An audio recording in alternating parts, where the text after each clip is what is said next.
14 na kabanata.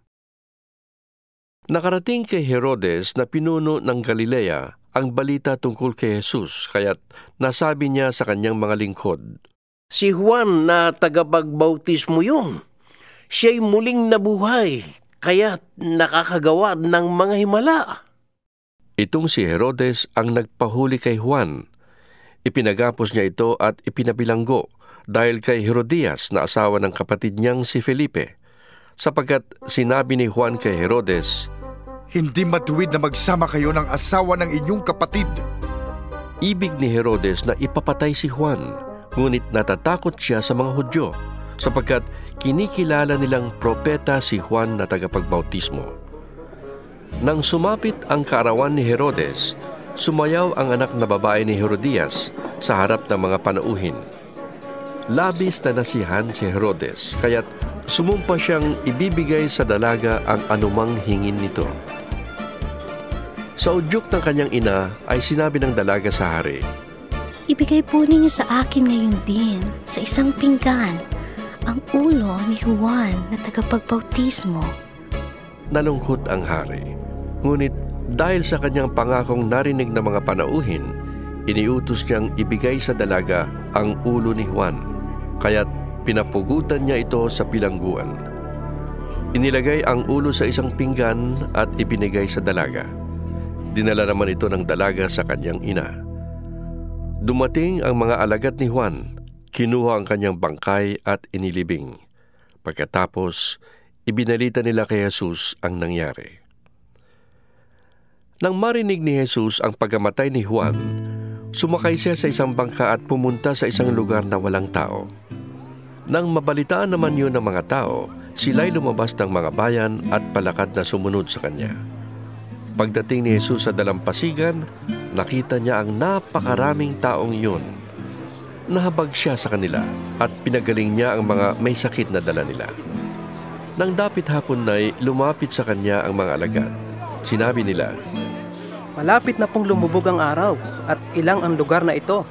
Papuntahin na po ninyo sa mga kalapit na nayon ang mga tao upang makabili ng kanilang makakain. Hindi na sila kailangang umalis. sabi ni Jesus. Kayo ang magpakain sa kanila.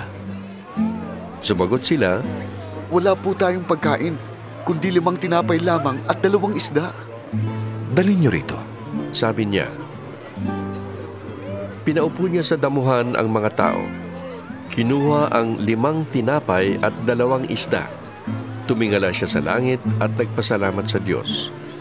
Pinaghati-hati niya ang mga tinapay at iniutos sa mga alagad na ipamahagi iyon sa mga tao.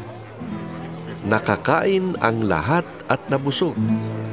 Nang tipunin ng mga alagad ang lumabis, nakapuno sila ng 12 kaing ng tinapay. May 5,000 lalaki ang kumain, bukod pa sa mga babae at mga bata.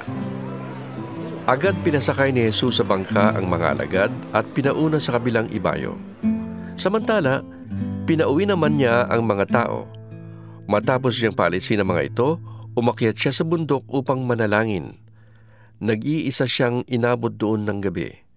Samantala, ang bangka ay nasa laot na at sinasalpok ng mga alon sapagkat pasalungat sa hangin. Nang madaling araw na'y sumunod sa kanila si Jesus na naglalakad sa ibabaw ng tubig. Kinilabutan sa takot ang mga alagad nang makita nilang may lumalakad sa ibabaw ng tubig. Multo! Sigaw nila. Ngunit nagsalita agad si Jesus at sinabi sa kanila, Huwag kayong matakot! Ako ito!